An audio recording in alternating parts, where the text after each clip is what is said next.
నమస్తే. ఇన్నాళ్ళు నన్ను సపోర్ట్ చేస్తూ, ఎంకరేజ్ చేస్తూ మీ ప్రేమని నాకు అందిస్తున్న ప్రతి ఒక్కరికి కృతజ్ఞతలు. అలాగే ఈ వీడియో కూడా ఖచ్చితంగా మీకు ఉపయోగపడుతుంది. లైక్, షేర్ అండ్ సబ్స్క్రైబ్ చేసి మీ సపోర్ట్‌ని నాకు అందించండి. అలాగే ఈ వీడియో పట్ల మీకున్న అభిప్రాయాన్ని కామెంట్ సెక్షన్‌లో కామెంట్ చేసి తెలియజేయండి. ఇప్పుడు వీడియోని చూద్దాం. నమస్తే. Welcome to our channel. నేను పద్మిని. ప్రస్తుతంతో పాటు ప్రముఖ ఆధ్యాత్మికవేత్త, ప్రముఖ న్యూమరాలజిస్ట్ లక్ష్మీ నరసింహస్వామి ఉపాసకురాలు శ్రీమతి స్రవంతి గారు మనతో పాటు ఉన్నారు. మాట్లాడదాం. అక్క నమస్తే అక్క. నమస్తే పద్మిని. అక్క శ్రావణ మాసం మొదలైపోయింది. మొదలవుతూనే బోల్డ్ అని వైశిష్ట్యాలను ఖచ్చితంగా అంటే చాలా స్పెషల్ డేస్ ని తీసుకొస్తుందని చెప్పుకోవచ్చు. శ్రావణ శుద్ధ చవితి చాలా చాలా విశేషంగా దుర్వా గణపతి వ్రతాన్ని జరుపుకునే వాళ్ళు చాలా వైభవపేతంగా వినాయక ఆరాధన చేసుకుంటారు. అలాగే కొన్ని ప్రాంతాలలో నాగుల చవితి రూపంలో కూడా నాగేంద్రుణ్ణి కొలుచుకునేటటువంటి పద్ధతులు కూడా ఉన్నాయి. మరి ఎలా ఆ రోజున వినియోగించుకోవచ్చు? సోమవారం నాడు వస్తోంది కాబట్టి మొదటి సోమవారం, శ్రావణ మాసంలో వచ్చేటటువంటి మొదటి సోమవారం, మొత్తం ఈ రోజుకు ఉన్నటువంటి ఇంపార్టెన్స్ ఏంటి, ఎట్లా యూటిలైజ్ చేసుకోవచ్చు ఆ రోజుని మీ ద్వారా? తప్పకుండా చెప్తాను పద్మిని. మన జాతకంలో చూస్తే సర్పదోషం ఉంది అండి అని, రాహుకేతువుల దోషం ఉంది అని, లేదు అంటే కనుక కుజుడికి సంబంధించిన దోషాలు ఉన్నాయి అని కనుక చెప్తే, ఎటువంటి పరిస్థితుల్లోనూ నాగుల చవితి నాడు కనుక చక్కగా పూజ చేసుకుంటే ఆ దోషాలన్నీ కూడా నివృత్తి అవుతాయి అని ఖచ్చితంగా చెప్పుకోవచ్చు. అలాగే చాలా పెద్ద దోషం ఉందండి, లేదు సర్పదోషం పూజ చేయాలి, మాకు ఎవరు చేయాలో ఎక్కడికి వెళ్ళాలో మాకు అర్థం కావట్లేదు అని అంటే మీకు ఒక దారి దొరుకుతుంది అనేది కూడా ఖచ్చితంగా చెప్పుకోవచ్చు అనమాట. ఇక్కడ చూస్తే మీరు సర్పానికి ఎక్కడ చూసినా శివుడు సర్పాలను ధరిస్తాడు. అలాగే మన విష్ణుమూర్తి చక్కగా సర్పంపై శయనిస్తారు. అలాగే మనకి అమృతం రావాలి అని అంటే గనక సర్పం వాసుకి సహాయం అవసరం తీసుకున్నాం. అట్లా చూస్తే ఎక్కడైనా కూడా మీరు సైన్స్ పరంగా కూడా ఈకో సిస్టమ్ గనక కరెక్ట్ గా ఉండాలి అని అంటే సర్పాలు చేసేది అంతా ఇంత కాదు.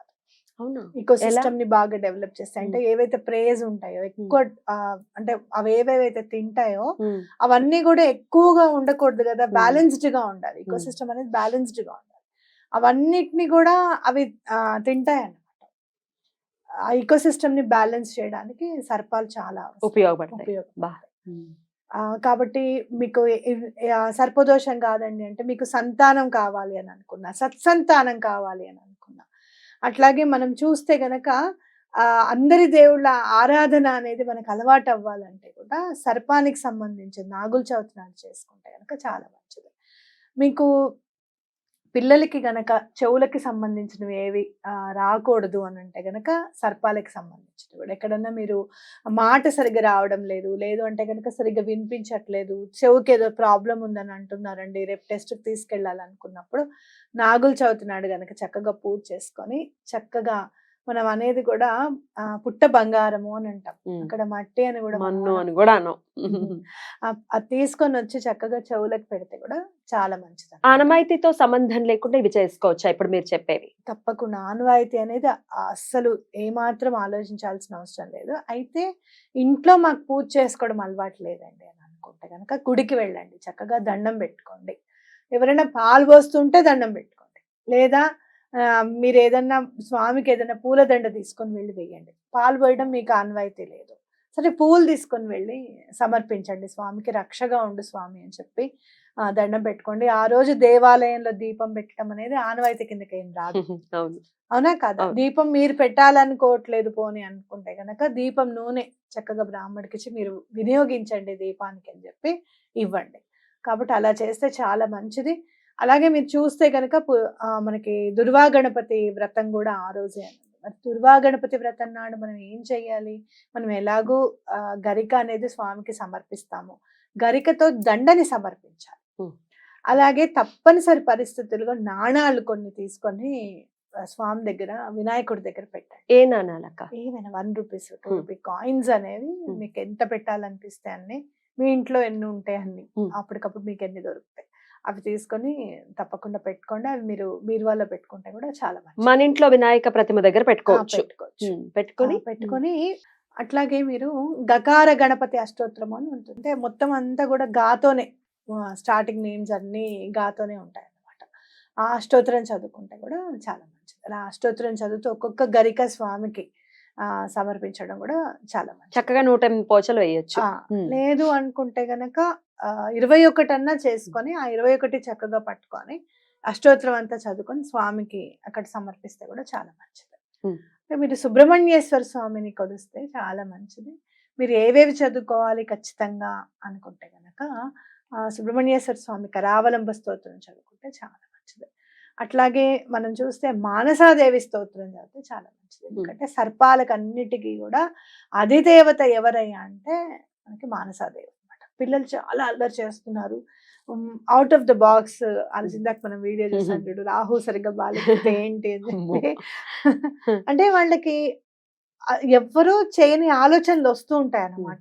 రాహు సరిగ్గా లేడు హారోస్కోప్ లో అని గనక మనకి ఎలా అనిపిస్తుంది అంటే వాళ్ళ ఆలోచన కానీ వాళ్ళ తీరు కానీ వాళ్ళు ఎలా ఆలోచిస్తున్నారు అనేది, ఇదేంటి ఇంత చిన్న విషయానికి అంతెందుకు బాధపడిపోతున్నారా అని అనిపిస్తూ ఉంటుంది. అదంతా రాహు సంబంధించడం.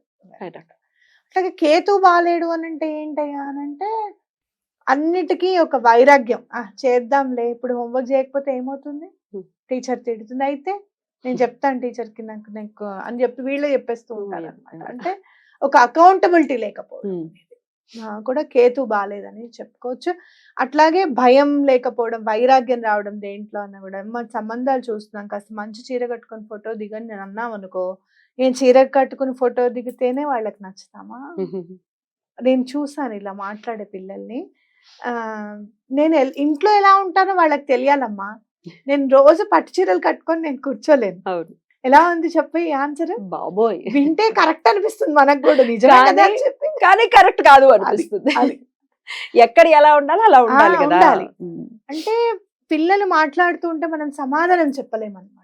ఎక్కడైతే రాహుకేతువులు అని స్పెషల్ గా సంబంధం గురించి ఎందుకు ఎగ్జాంపుల్ చెప్పాను, స్పెషల్ గా చదువు గురించి ఎందుకు చెప్పాను అని అంటే, ఇవి బాలేవు అంటే గనక జీవితం మొత్తము అసలు బ్యాలెన్స్ తప్పిపోతుంది. ఎప్పుడు జరగాల్సిన ముచ్చట అప్పుడు జరగకుండా పోవడము, తల్లిదండ్రులకి పిల్లలకి దూరం పెరగడం అనేది జరుగుతుంది. కాబట్టి మా పిల్లలకి బాగాలేదండి మేము చేయొచ్చా అంటే, రాహుకేతుల విషయంలో మాత్రం తప్పకుండా చేయొచ్చు. మీరు తప్పకుండా మానసాదేవి స్తోత్రం చదివి ఒక వాటర్ పెట్టుకొని ఆ నీళ్లు వాళ్ళకి తాగించడం అనేది చాలా మంచిది. సుబ్రహ్మణ్యేశ్వర స్వామి కరావలంబ స్తోత్రం చదువుకొని కూడా ఆ నీళ్లు వాళ్ళ చేత తాగించచ్చు అనమాట. అన్య మతస్థులు కూడా మన వీడియోస్ చూస్తుంటారు, ఏమండి మేము వినాయకుడికి చేయలేమండి, సుబ్రహ్మణ్యేశ్వర స్వామి ఆరాధన చేయలేము, ఇలా సర్పదోషాలు మాకు కూడా ఉంటాయి కదా, ఆబ్వియస్ గా ఉంటాయి కదా, వీటి నుంచి బయటపడాలంటే స్విచ్ వర్డ్స్ రూపంలో ఏమైనా ఉన్నాయా అని అడుగుతారు. స్విచ్ వర్డ్స్ రూపంలో మనం చెప్పాలి అని అంటే, అయితే ఎవరైనా కానీ అన్య మతస్థులు కానివ్వు ఎవరైనా కానీ పూర్వజన్మ పాపం ఏదైనా చేసి ఉండొచ్చు. అంటే సర్పాలకి ఏదైనా హాని చేస్తే కూడా, హాని చేసే వాళ్ళ పక్కన ఉండి చూస్తే కూడా అది కూడా దోషం. కాబట్టి అలాంటివి ఏమన్నా చేసి మేము ఇలాంటివి చేసే పరిస్థితులు ఇప్పుడు లేం కదా అనుకుంటే కనుక, thank you snakes, forgive us. అంటే మనం ముందు క్షమాపణ కోరిన తర్వాత కూడా థ్యాంక్స్ చెప్పొచ్చు, థ్యాంక్స్ చెప్పిన తర్వాత కూడా క్షమాపణ కోరచ్చు. అలా చేస్తే ఆ దోషం తగ్గడానికి చాలా అవకాశం ఉంది. నీకు తెలిసిందే, అందరికీ తెలిసిన స్విచ్ వర్డ్స్ ఎంత బాగా పనిచేస్తాయి. కాబట్టి forgive snakes, thank you snakes అనేసి మీరు దండం పెట్టుకోవచ్చు. రైట్. ఆ విధంగా కూడా ఈ సర్పదోషాల నుంచి డెఫినెట్ గా బయటపడాలి మన వాళ్ళు అని మనస్ఫూర్తిగా కోరుకుంటూ, మన దూర్వా గణపతి వ్రతంతో వస్తున్నటువంటి ఉత్కృష్టమైనటువంటి రోజు కాబట్టి, ఎందుకంటే వినాయక అనుగ్రహం ఉంటే అన్ని ఉన్నట్టే. అలాగే సుబ్రహ్మణ్యేశ్వర స్వామి అనుగ్రహం కూడా ఖచ్చితంగా కావాలి. మరి జై వినాయక అంటూ ఖచ్చితంగా కమెంట్ చేయండి. ఇలా చేయటం ద్వారా మనం రాతపూర్వకంగా చూసిన దాని పూర్వకంగా పుణ్యాన్ని మూట కట్టుకున్నాం.